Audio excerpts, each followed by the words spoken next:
Então, boa noite, já estamos em direto. Eu quero dar as boas-vindas à professora Eugénia Abrantes Magalhães, que é a minha convidada de hoje, e desde já agradeço a sua presença, já a vou apresentar.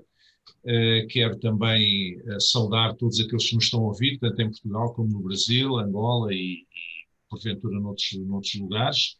Esta live está a ser transmitida através da conta do portanto, a página do Facebook da Ciência das Religiões, da Universidade de Lusófona, e as nossas teoconversas, esta é a edição número 6, são pensadas para divulgar, por um lado, o trabalho do Instituto de Cristianismo Contemporâneo e, muito especialmente, a revista de Teologia, a nova revista de Teologia, que já está da Lusófona, que já está cá fora e que, aliás, penso que daqui a 15 dias já teremos cá fora o segundo número, e que,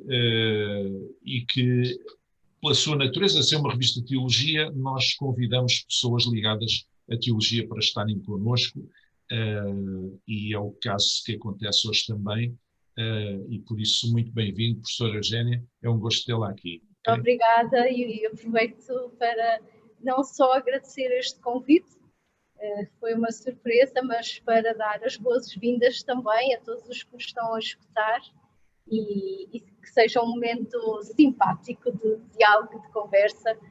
Portanto, agradeço. Será com certeza, muito obrigado. Nós vamos falar um pouco à volta das questões relacionadas com teologia, enfim. Eu costumo dizer que a teologia não é uma questão de museu, é uma questão muito concreta para os dias de hoje e, portanto, é isso que nos interessa. Mas eu vou passar a apresentar a nossa convidada, a professora Eugénia é licenciada em Teologia pela Universidade Católica Portuguesa de Lisboa, mas também tem uma licenciatura e mestrado em Psicologia Clínica no ISPA. Também estudei no ISPA. Sim. Exatamente, fiz o meu mestrado em Psicologia no ISPA. E fez no ISPA então uma dissertação na área da mística, já nos falou um bocadinho sobre isto. Doutorou-se depois em História e Cultura das Religiões pela Faculdade de Letras da Universidade de Lisboa, também com uma tese na área da mística, e fez pós-doutoramento em Études globales, recherche sur la Compagnie de Jésus et sur ses interactions avec d'autres organisations religieuses dans l'histoire des processos de mondialisation. Desculpem o meu pronúncio horrível, do século XVI ao século XX, na EHES de Paris. E também é diretora do Instituto de Estudos Avançados em Catolicismo e Globalização, IECGL, que por acaso tem um protocolo com o Instituto de Cristianismo Contemporâneo.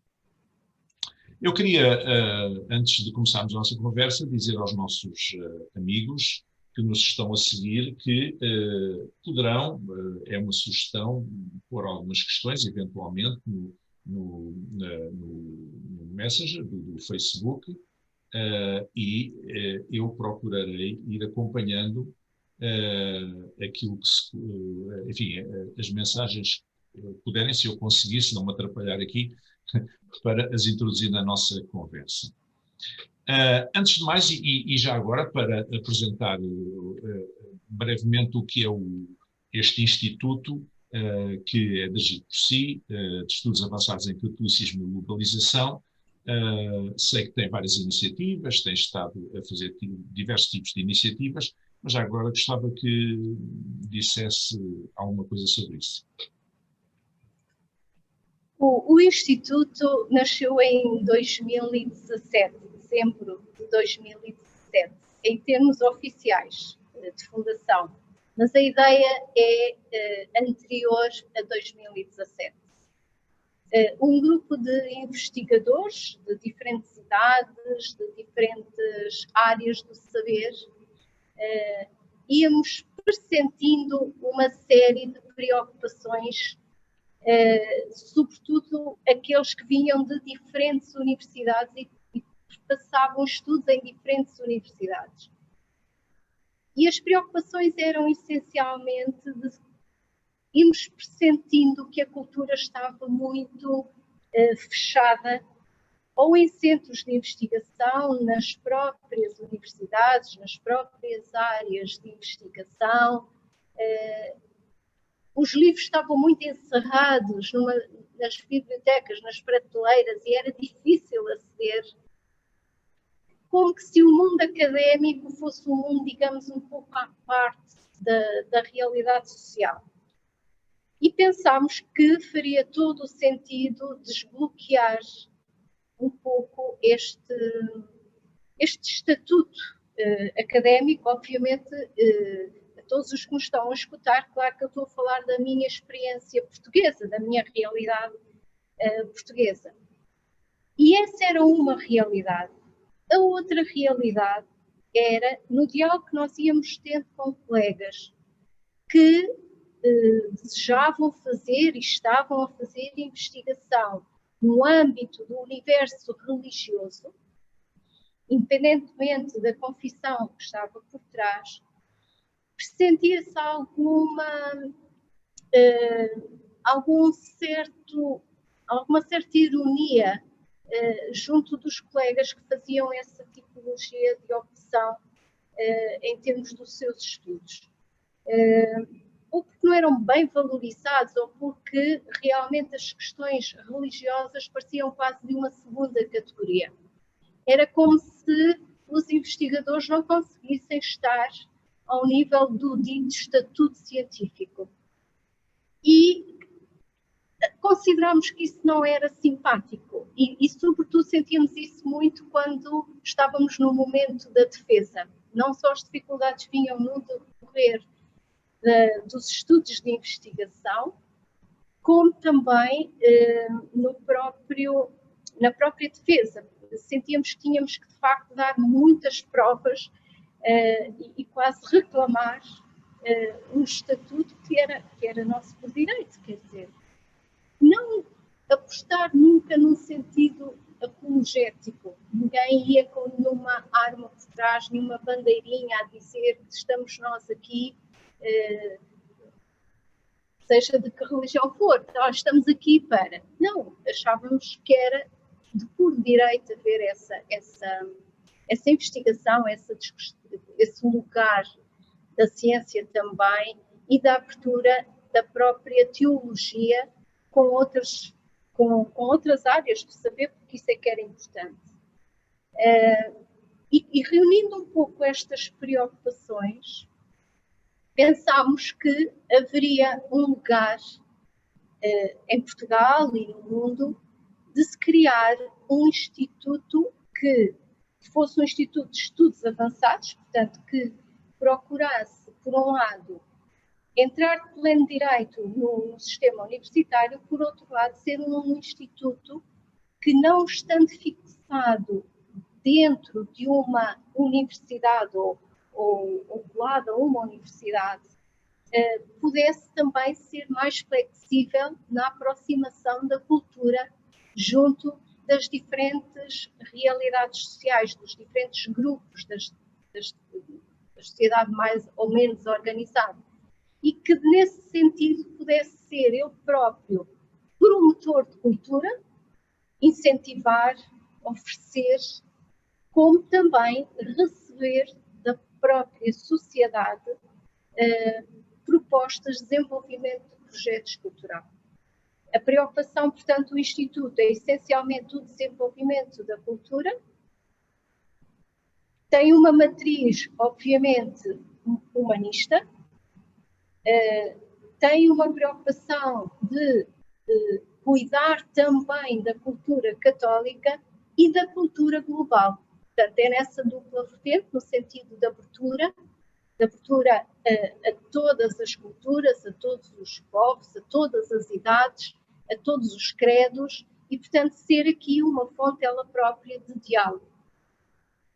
Como é que isto é feito? É feito através de projetos de investigadores que vão integrando o Instituto.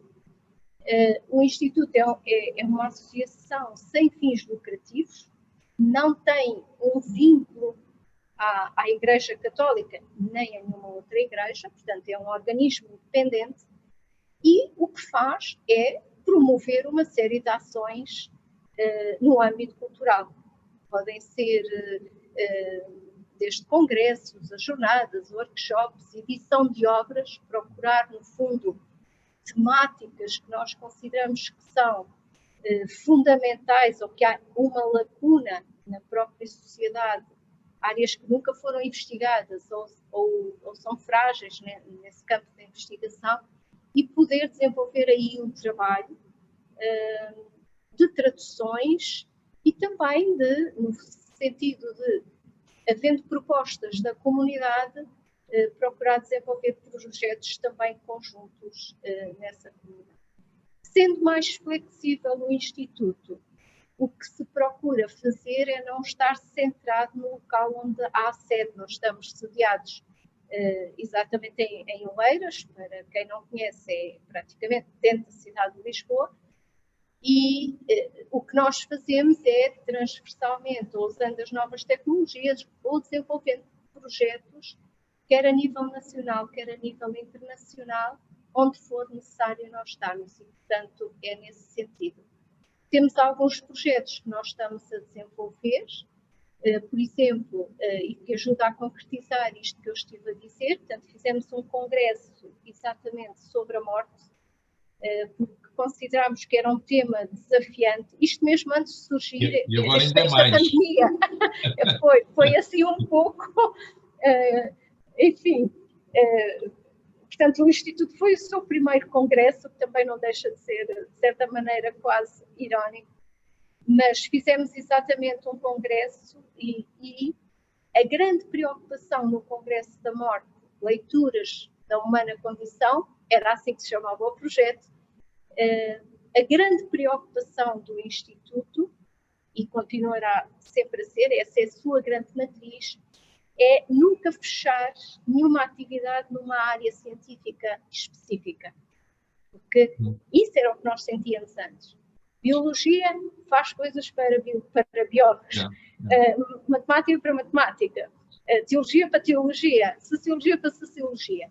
O que nós quisemos foi romper com esta dinâmica académica e fazer uma coisa que foi colocar todas as áreas do saber a pronunciarem-se sobre a questão da morte. E foi, tenho a dizer, uma experiência absolutamente fantástica. Confesso que nós nos surpreendemos imenso.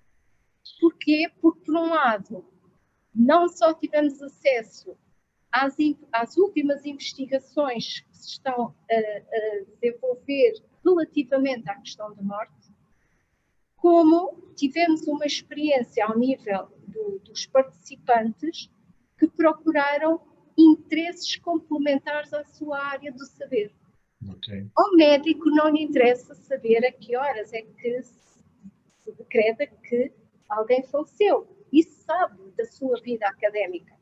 Mas se calhar tem um problema sério de, uma vez que lida com estas situações, é como é que eu comunico a morte a um familiar. E eu não tenho essas ferramentas. Então eu tenho de as ir buscar. E, portanto, eu procuro no congresso painéis na área, por exemplo, da psicologia. E, portanto, este cruzamento foi sendo muito simpático para ambas as partes, porque mesmo, por exemplo, o médico vai assistir a um painel de literatura, de sociologia ou de psicologia, ele próprio também levanta as questões úteis para quem está a fazer a investigação. Portanto, e pronto, estamos a desenvolver concretamente a história da espiritualidade e da mística em Portugal, portanto, desde a fundação até à atualidade, e um dicionário sobre espiritualidade e mística, porque isso nunca tinha sido feito em Portugal, sobretudo uma história da espiritualidade e da mística, como estamos a traduzir umas cartas de guerra de uma edição alemã, portanto, isto para demonstrar um pouco a dinâmica do Instituto, como realizar congressos, formações. Claro. Estão a fazer um trabalho excelente. Eu compreendo muito bem essa questão do compartimentar os saberes, porque desde os antigos gregos, que sabiam um bocadinho de tudo, Depois passamos pelos enciclopedistas que tentaram organizar, digamos, os conhecimentos até à atualidade, em que há um foco super especializado.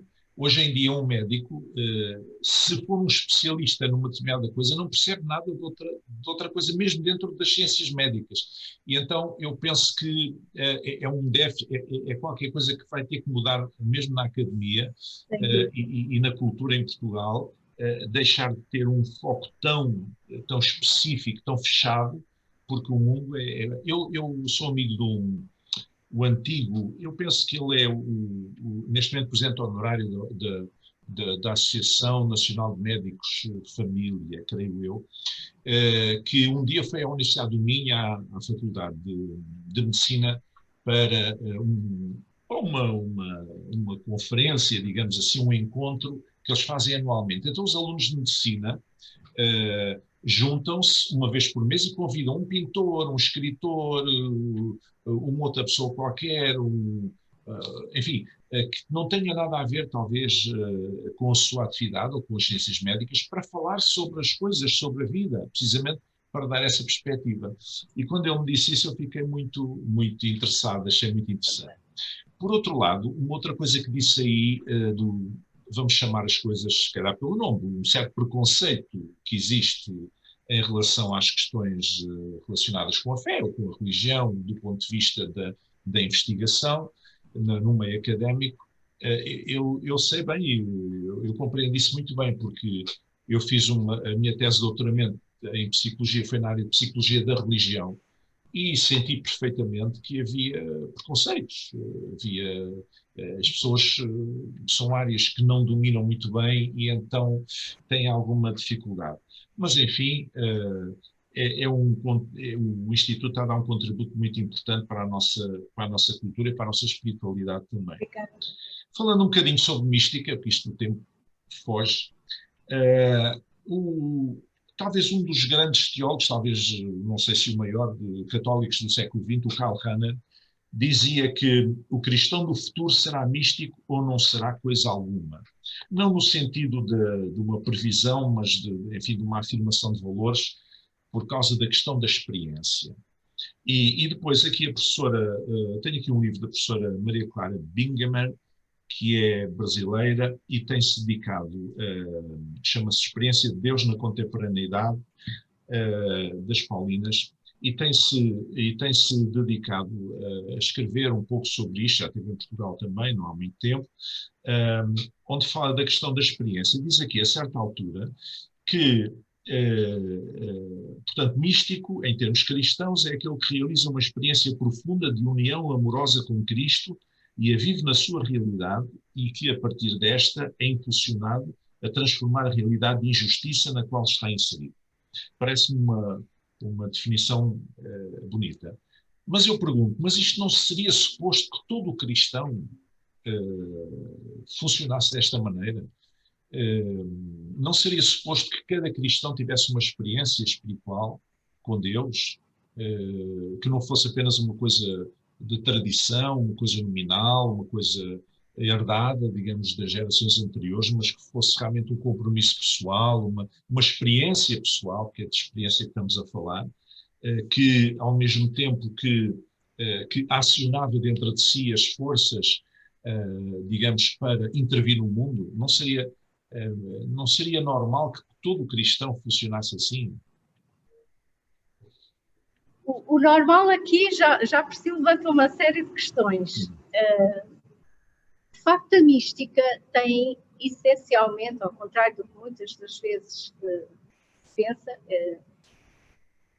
a mística tem a ver com o humano, tem a ver com de facto, a nossa própria experiência. O grande erro, muitas das vezes, também acontece com a teologia, muitas das vezes nós considerarmos mística mística é aquele ser estranho que tem um êxtase, que tem os seus estados de consciência alterados e, portanto, ele coloca-se essa pessoa numa estratosfera, algo de estranho. como se retirássemos aos restantes mortais a possibilidade dessa relação com Deus. Porque alguém que é um privilegiado e os outros estão como que num subplano, quase como num buraco escuro da própria espiritualidade. Ora, isto não faz sentido. Mística é uma forte experiência de Deus e, portanto, há aqui, como se nós quiséssemos, dois atuantes. E dois atuantes que, obviamente, não estão propriamente no mesmo plano, estão num plano de relação. E estão num plano de relação, sendo que alguém está, digamos, fora de mim. E, portanto, o que acaba por acontecer é que a própria experiência mística, como dizia o professor Pereira, que dizia que, no fundo, é sempre uma experiência dos limites. Porque eu não estou cara a cara com, eu não estou numa relação do toque, da experiência humana tal como eu a entendo. Portanto, ela será sempre essa experiência dos limites. Por isso é que há toda uma intensidade espiritual a que cada um de nós é chamado. Esta é uma realidade a que cada um é chamado a. A diferença, muitas das vezes que ocorre, é aonde é que vai a minha abertura ou não a essa experiência. Chamados todos são, cada um de nós é chamado a ser um místico, porque o místico é uma relação, é uma experiência amorosa, é uma experiência de relação de amor. Agora, como toda uma experiência de relação de amor, eu tenho de estar aberta a. E essa é a capacidade, a humildade nossa própria, de sermos capazes de nos abrirmos a essa experiência. O mesmo é dizer, se nós quisermos, pela via mais teológica, é abrirmos a essa graça e a esse dom. Portanto, sendo uma experiência humana, para a mística, e refiro-me especificamente para a mística cristã, Deus toma sempre a iniciativa e eu recebo essa iniciativa de relação amorosa como uma experiência que pode ser minha também e que nessa relação eu adiro a essa iniciativa de amor e, no fundo, usando aqui uma mística carmelita, no fundo, o amante que é Deus, que é quem toma essa iniciativa e que se tenta comunicar com o humano e pela sua graça tenta chamar à união o humano que é o amado, neste caso, transforma-se ele próprio no amante. Porque a partir do momento que nessa experiência há uma adesão de fé, e portanto aqui na mística entram naturalmente as três grandes dimensões da fé, da esperança e da caridade, não é? E portanto, a partir do momento em que o amado, que é o humano, responde ao primeiro amante, que é Deus, torna-se ele também amante e Deus torna-se amado. Por isso é que se fala de uma relação de união amorosa, sem que haja fusão, isto é, nem Deus deixa de ser Deus, nem o humano deixa de ser humano. E se calhar é aí que entra a questão do desejo, não é? Que a professora Maria Clara diz uma coisa muito interessante, que a experiência, portanto, quando falamos em mística, falamos em experiência, mística cristã, falamos em experiência, na verdade, a porta de entrada da experiência não é a sensação e também não é a emoção, mas é o desejo. Ou seja, a ideia que dá é que se nós quisermos ter uma experiência de uma certa interioridade espiritual com Deus, uma experiência pessoal e única, temos que ter esse desejo de a ter, não é? Temos que a buscar, não é? Há algo muito interessante nos místicos que é, no fundo, esta esta certeza de uma grande, grande humildade. Portanto, a experiência mística não é uma experiência porque eu a quero. Eu não sou dono da experiência mística. Por outro lado, é um processo. Pegando a questão do desejo, sim, claro. É como quando nos apaixonamos por alguém, não é? Quer dizer, há toda uma relação para com, não é? Mas é o meu eu, é o meu interior, é o que eu penso, é o que eu sinto. Isso não está isento da experiência mística. Por isso é que a dimensão humana é tão importante. Nunca nos desfocarmos desta questão humana. Nem faria sentido como é que no fundo, Deus ama o humano. Portanto, não ama um igual a si. O humano ama Deus, não ama um igual a si. E, portanto, no fundo, há uma coisa muito importante que está muito claro nos místicos. Isto é um processo. Isto não é um ápice, é um processo. E é um processo exigente no meio desse desejo de amor. Porque há uma atração. E a experiência e a união só pode acontecer se as duas atrações ocorrerem. Porque aqui entra para além do desejo uma dimensão muito importante e que nada é estranho aos teólogos, que é a dimensão da liberdade. Eu não sou obrigada a essa resposta. Portanto, o desejo é complementado com a dimensão da liberdade, senão não faria sentido. E, no fundo, a outra dimensão que os místicos focam muito e que é muito interessante é que, apesar de ser uma experiência de limites, apesar de ser uma experiência de desiguais, ela são dessemelhantes, mas são recíprocos. Portanto, há uma relação não de simetria, mas de reciprocidade. E, portanto, é no fundo aquela dimensão, Padre Manuel Bernardes dizia isso muito bem, no fundo o amor aproxima os extremos. É tal e qual como há a experiência familiar que todos nós temos, não é? Vemos o filho e diz, mas ele fala tal e qual como o pai. Há aqueles, de repente, há aqueles aos tipos, a maneira de olhar, a maneira de se expressar, não é? Portanto, é no fundo a presença desejante que leva ao amor, porque há essa dimensão da liberdade, na resposta do sim. Eu estava-me a lembrar das palavras do salmista que diz mais ou menos isto, por outras palavras talvez, a minha alma deseja a tua presença, ó Deus, assim como uma corça deseja as águas. Exatamente. Noutro salmo diz tem sede de ti, ó Deus. Portanto, é um pouco, se calhar é aqui que entra essa questão da dimensão do desejo, não é? Muitas das vezes, quer dizer, por isso mesmo o próprio místico, como tem muita dificuldade, porque é uma experiência humana tão intensa, que acaba por ter muita dificuldade, ele próprio, em traduzir essa experiência.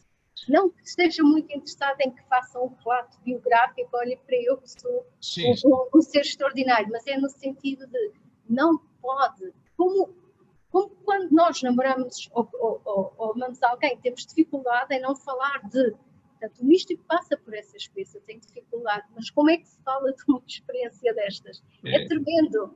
Então, a metáfora exatamente matrimonial é muitas das vezes utilizada porque acaba por ser aquela que melhor consegue aproximar a experiência que o próprio místico teve. Portanto, não é alheio o Cântico dos Cânticos, como tantos outros livros. Não é alheio das Jeremias, Isaías, Oseias, etc. Não é?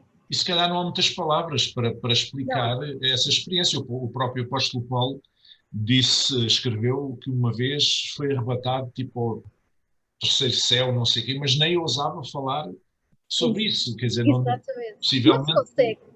Não se pode deixar de falar, mas não se consegue deixar de falar. É um pouco esta entropia.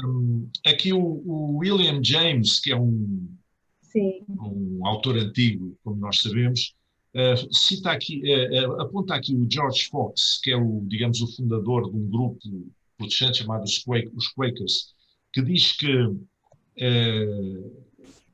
ele criou ele chama-lhe uma religião, não uma religião, mas pronto, uma verídica, enraizada na interioridade espiritual, talvez por os Quakers serão um dos grupos que deram muita ênfase à questão da disciplina pessoal, da devoção pessoal, da comunhão com Deus, etc. Esta, no fundo, é disto que estamos a falar, é de uma interioridade espiritual, não é? Portanto, uma relação com Deus, uma coisa muito nossa, não é? Porque há a dimensão, digamos, a dimensão coletiva, digamos, do culto, da adoração, e há a dimensão individual. E é curioso, quando nós olhamos para a história do cristianismo, para os 2000 anos, nós vemos sempre entre dois polos oscilar. Ora, há um momento em que há uma maior ênfase na doutrina, uma maior ênfase na liturgia, na organização da igreja, mas depois vem um grupo, ou os pietistas, ou que dá uma maior ênfase na devoção pessoal, na oração, no estudo da Bíblia, etc., numa vida frugal, digamos, e andou-se sempre a balançar entre estes dois polos, o que para mim dá-me a ideia de que tanto a dimensão coletiva como a individual são importantes para o nosso equilíbrio como pessoas de fé, e que uma sem a outra não fica muito completa. Não é? Esse foi um dos grandes, posso dizer, perdoem-me a expressão, mas é, digamos, um dos grandes pecados, nomeadamente eu falo um pouco aqui da história da Igreja em Portugal, foi exatamente o se ter banido a dimensão da espiritualidade. No próprio estudo, no âmbito da teologia, as dimensões da espiritualidade e nas comunidades cristãs também. Pelo menos falo, obviamente, mais incisivamente sobre a dimensão do cristianismo, do catolicismo, porque efetivamente nós retiramos esta componente e desvalorizamos esta componente e esquecemos que nós estamos a falar de uma das dimensões que nos são absolutamente naturais. Não é? Somos homens de cultura, somos corpo, como somos também espírito, e portanto esta dimensão espiritual ela foi descurada não só no âmbito da teologia, depois também nas outras áreas do saber, naturalmente. E o Martim Velasco, que foi, digamos, ele faleceu há pouco tempo e foi, digamos, um dos maiores fenomenologistas da religião. Ele disse uma frase que nos faz pensar muito. Ele referia-se exatamente à questão da contemplação. E ele dizia que o processo da contemplação não começa propriamente quando o homem pergunta por Deus. Não é perguntar, não vai à procura de Deus como quem vai descobrir um objeto. A questão começa exatamente no sentido inverso. Ele começa a descobrir-se a si mesmo perguntando por Deus. Isto ajuda-nos muito a entender, a meu ver, a dimensão da espiritualidade. Ou se quisermos ser mais assertivos, como dizia o Frei Doutor Pinto, nós nascemos para conhecer Deus, mas é este processo em que nós não nos podemos desvincular desta questão de conhecer como se Deus fosse um objeto que eu posso manipular. Nós estamos aqui no âmbito do religioso, obviamente estamos numa linguagem muitas das vezes é metafórica, mas nós nunca podemos esquecer, e isso, às vezes a teologia esqueceu-se muito disso.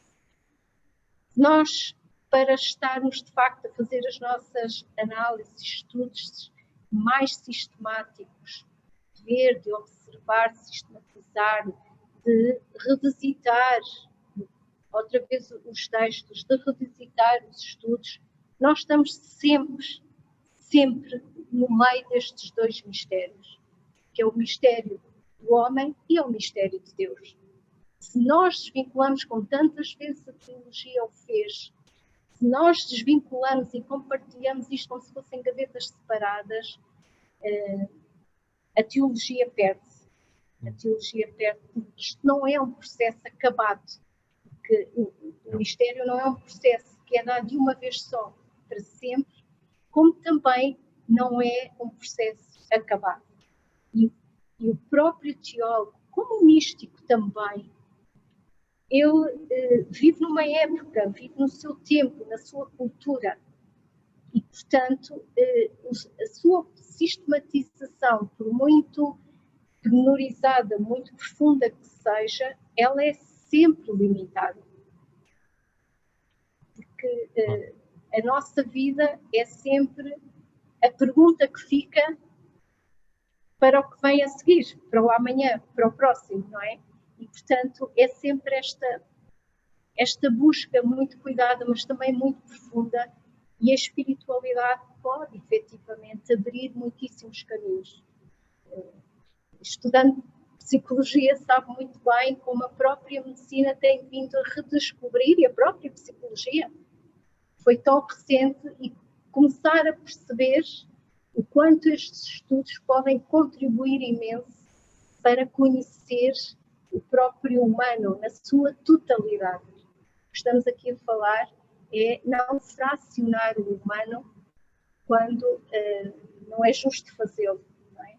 E retirar a parte da espiritualidade e também da mística.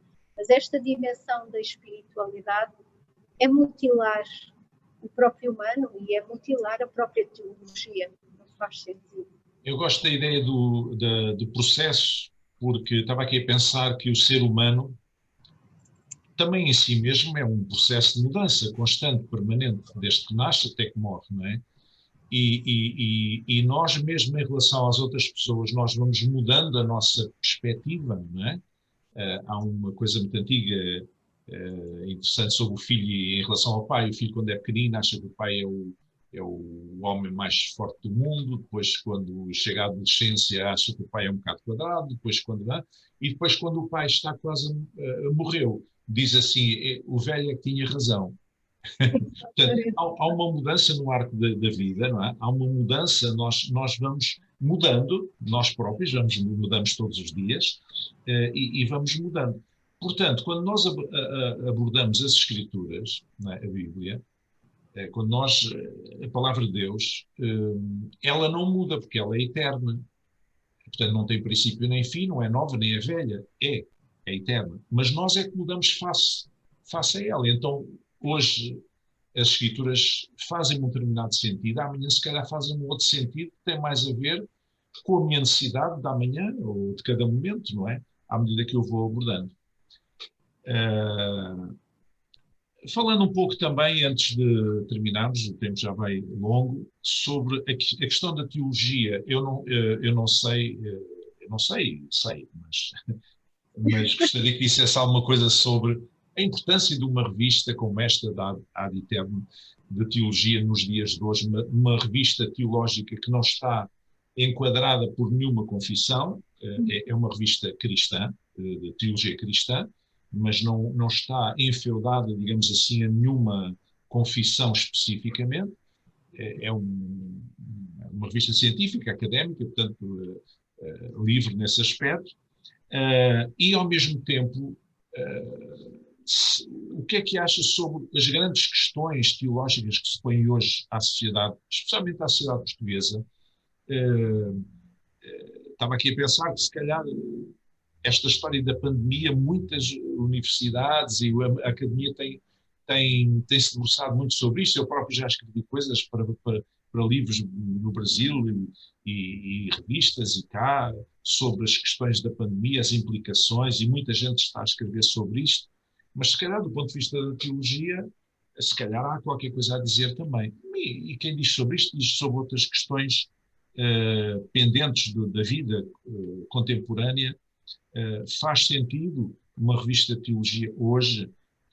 Quais são as questões? Que questões é que que são importantes hoje em dia abordar para o homem de hoje, não é? A questão da revista da teologia, eu tenho alguma dificuldade em desvincular só unicamente a questão do estudo da teologia e da investigação que se faz em teologia da revista, e, portanto, talvez junte aqui um pouco as duas coisas que são fundamentais. Eu quando fui fazer o curso de teologia, eu tinha já o destino marcado, porque Não era só ser um leigo a fazer teologia, era uma mulher a fazer teologia. Portanto, eu quer quisesse, quer não, no fundo o destino era religioso, ou vinha de uma congregação, ou ia a caminho de uma congregação, perdão. E portanto, isto para começar por dizer que faz muita falta e continua a fazer falta. É uma questão de justiça, é uma questão de honestidade, é uma questão de reclamar o estatuto científico, abrir a investigação da teologia. Eu cresci, formei-me na minha juventude em teologia, quando a teologia estava como que um tesouro entregue unicamente ao universo muito clerical.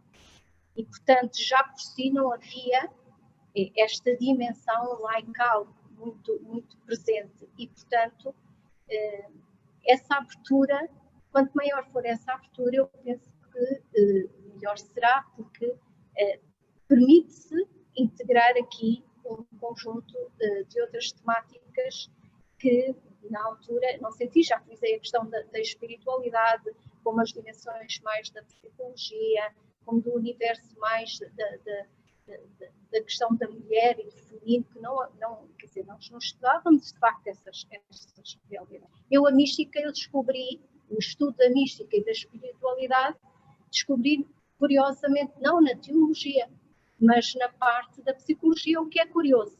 Portanto, há aqui um campo que é um vazio enorme, enorme, enorme.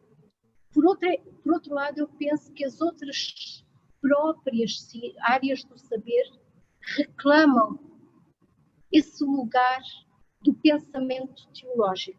Não é só a teologia que reclama para si essa abertura. Penso que são os outros saberes também que reclamam esse lugar da teologia para que se possa também intercruzar com outras áreas do saber. Efetivamente, na sociedade de hoje, eu penso que uma revista, e quanto mais aberta for, portanto, não fechada unicamente no modelo confessional, seja ele qual for, e que seja feita através de uma excelente investigação e no sentido de abertura, não no sentido apologético, ela já por si tem esse estatuto, por outro, ajuda a pensar a própria sociedade. Isso é um ponto importante. Ajuda a formar, ajuda a revisitar os textos anteriores e, portanto, o pensamento sobre o que nós fomos, o que somos e os projetos humanos de futuro devem estar no plano de uma investigação em teologia. Tivemos já noutras alturas, a lembrar, por exemplo, dos estudos Max Weber, etc. Portanto, há aqui, por exemplo, áreas absolutamente notáveis no campo da teologia e da sociologia, da psicologia e da sociologia, que uma leitura teológica pode ajudar imenso, porque ajuda-nos a compreender a forma de nós agirmos, de nós pensarmos. E a teologia aqui tem um contributo extraordinário. Até que ponto é que há outras áreas, por exemplo, agora estava a começar a fazer uma investigação exatamente nesse sentido. Como é que a relação que existe entre os diferentes países, as relações internacionais, como é que estes discursos estão patentes e no discurso que se passa no Congresso, que se passa no discurso de um presidente, como é que o universo religioso determina esses discursos? Tivemos agora, bem há pouco tempo, bem patente, com a eleição agora do novo presidente dos Estados Unidos, mas não só, é como é que depois cada uma dessas nações, tendo por trás modelos, ideias religiosas, espirituais bem claras, como é que depois elas intervêm no próprio relacionamento internacional. Sim. Por exemplo, se o país considera e reclama esse estatuto de como um salvador do mundo, ou que tem uma missão especial no mundo, então é interessantíssimo analisar como é que as dimensões espirituais aqui estão envolvidas com as opções políticas que se fazem. Yeah. Isto são áreas que faltam muito serem estudadas e que eu elegi essencialmente para sintetizar a área da psicologia. Há muito campo neste sentido a trabalhar e que hoje a investigação em como é que a dimensão espiritual ajuda a processos de cura muito mais acelerados, como é que ajuda o próprio doente a reagir à sua própria doença. E há estudos magníficos sobre isto, mas isto não é publicado no âmbito da teologia, é publicado muito mais no âmbito da medicina. A dimensão política e social. Penso que estas áreas, não descurando as outras, necessariamente no âmbito bíblico, há imensa coisa para fazer, no âmbito litúrgico, do direito canónico, da ética, são áreas. Eu penso que, para quem estuda teologia, um dos grandes fascínios foi este, sempre, não é? É daquelas áreas em que não é possível alguma coisa ficar de fora. Eu lembro-me que a questão não queria retomar o tempo todo, mas estou-me a lembrar de uma expressão muito bonita do Leão Hebreu que dizia que estas coisas que nós sabermos, de nós estudarmos as coisas divinas, a que o intelecto tem acesso, é uma questão de felicidade, não é mais nada. E, portanto, eu acho que resumia isto. Sim. Uma revista de teologia, neste momento, é uma questão também de felicidade. Com certeza. Estava aqui a lembrar, um amigo meu, um académico, mandou-me há dias um estudo académico realizado numa universidade inglesa sobre o apoio aos adolescentes, creio que estudantes adolescentes, que têm muitos problemas emocionais, alguns deles graves, não é? O estudo concluía, ainda não, só li o estudo assim enviesado, não li como deve ser, mas concluía que era mais, e vai na linha daquilo que acabou de dizer, era mais funcional e mais barato os conselheiros espirituais apoiarem esses jovens do que o tradicional acompanhamento psicológico do Estado, etc. Portanto, seria muito mais funcional, mais barato e com mais resultados. Portanto, é um estudo feito, um estudo empírico, feito com acompanhamento dessas situações, que vai muito nesse sentido, quer dizer, o aspecto da espiritualidade, e nós sabemos que no mundo anglo-saxónico não há tantos preconceitos em relação à religião como, digamos, noutras áreas, como mais de influência da cultura francesa, etc. Portanto, é considerado normal no mundo anglo-saxónico a parte da espiritualidade, de conselheiros espirituais, etc. Isso é considerado normal. E, portanto, parece-nos que há aqui um caminho interessante a abrir, e eu sou testemunha disso porque na nossa área, na Universidade de Lusófona, as iniciativas que temos tido, cursos que fazemos online sobre questões relacionadas com a religião, etc., e espiritualidade, têm sido muito concorridos, muito concorridos. Sim. Perdão. Ainda agora estamos a começar um curso em ensino à distância sobre as origens da fé cristã. É um pequeno curso, curso com 10 módulos apenas, uma coisa simples, mas tem 200 pessoas inscritas, quer dizer, as pessoas estão à procura, as pessoas têm necessidade. E, portanto, queremos que este tipo de iniciativas, assim como as vossas, vão ao encontro desta necessidade. Mesmo do mundo empresarial, eu não falei desse, mas é em outro campo, não é?